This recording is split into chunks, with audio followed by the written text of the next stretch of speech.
Hey curlers, welcome back to Chess on Ice. Today I wanted to cover a situation that came up in a recent League Night game.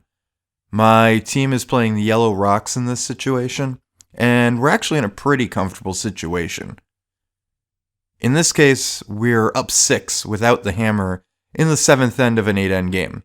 So generally speaking, things are going pretty well. That said, Red has the hammer and has buried 2 rocks behind a corner guard. Now, obviously, with a big lead, we're not trying to throw corner guards, especially without the hammer. But that was the result of a missed peel. We ended up nosing or coming very close to nosing a rock, leaving a guard out there, and they've managed to take pretty good advantage of it.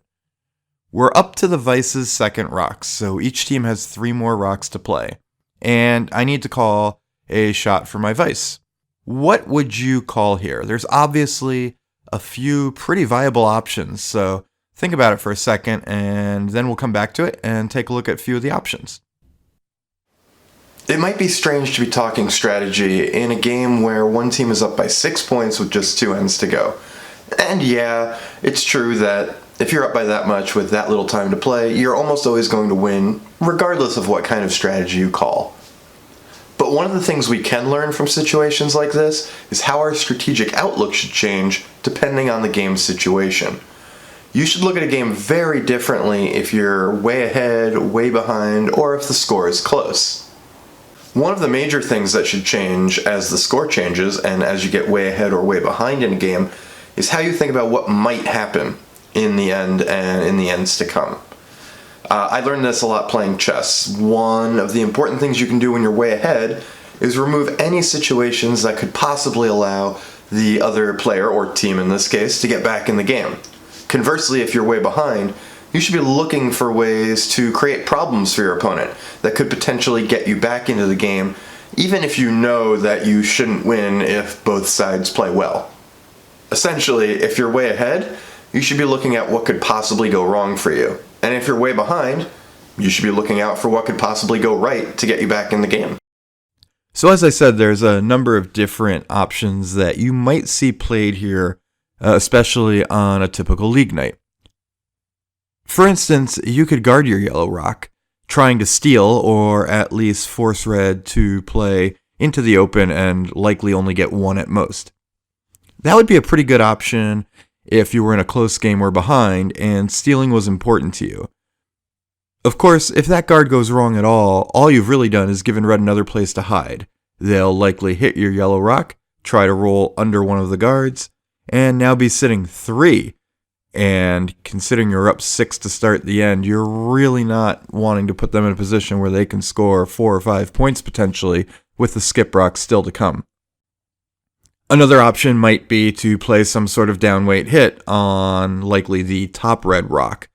Given the ice conditions at the time, this was probably possible, though it is a higher difficulty shot than what we opted for, and I think it kind of avoids the main aspect of this situation that's critical for the yellow team.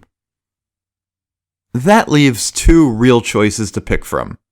The first of these is drawing to the other wing on the bottom of the screen that you're looking at now. That's a classic idea, right? We're going to split the house and make a double impossible. That limits Red's ability to score here. They're going to have to hit one of the rocks, likely the one near the guarded rocks, and try to roll under, while we still have a counter at the end of the day. If they happen to roll open somewhere, we can hit it, sit 2 again, and still feel pretty comfortable that there's no double and that we're not going to be giving up a big end. This plan works well if you can execute flawlessly throughout. If yellow executes 3 shots in a row and is always sitting 2 at the end of each shot, then yes, red will be limited to 1 at most in most cases. But in pointing that out, we've just exposed the worst part of the drawing strategy here. It does require yellow to make all their shots, and to make them pretty well. Yellow's going to have to keep hitting the 8-foot here and do it in a way that doesn't leave a makeable double for red.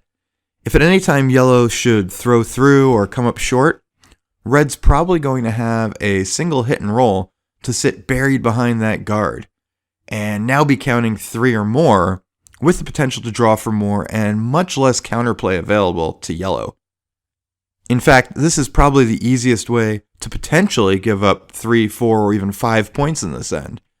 Let's say yellow were to miss their first draw here, and red responded by hitting and rolling under the guard. Red now has 3 guarded rocks underneath that corner guard that we really wish wasn't there. Now, yes, most of the time you're still not going to give up a huge end here.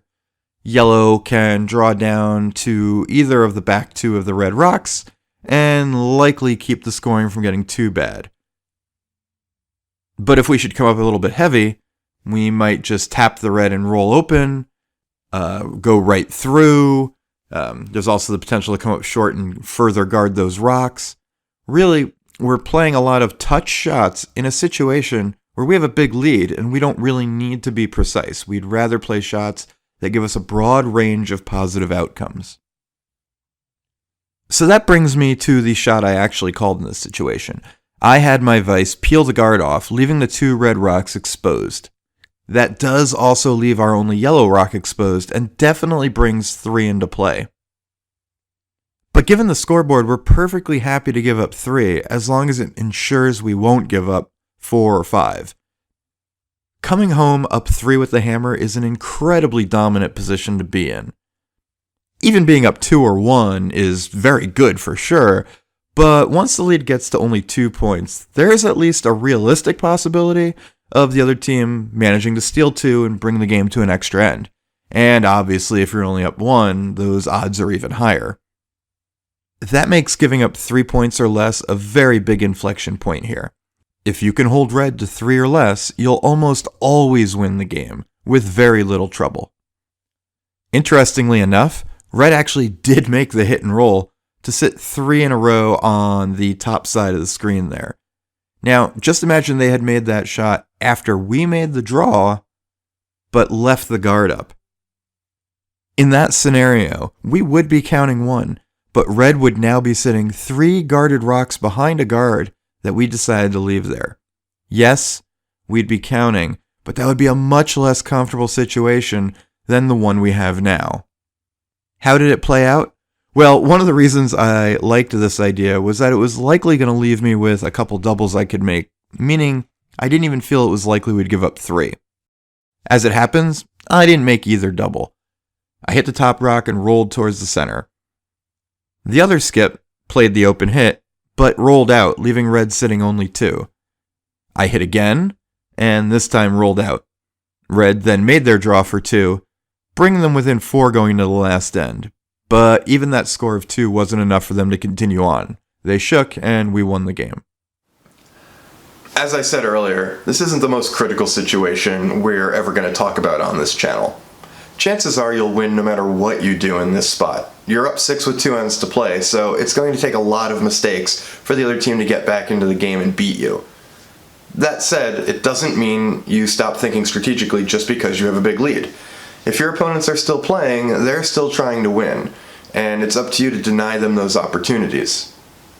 Now, while peeling was the right play for us in this situation, that doesn't necessarily mean it's correct for your team. One thing to keep in mind is that we did have to make a few hits on the outside edges of the ice, and for some curlers that's very challenging.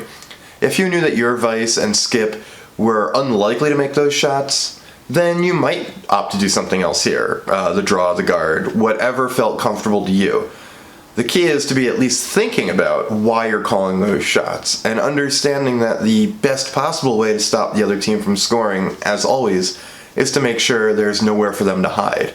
If you have to do something else, it's sort of a concession to what you feel are the abilities of your team, or the ice conditions, or whatever else is forcing you to do something else. That's not the optimal play here. I hope you enjoyed this video.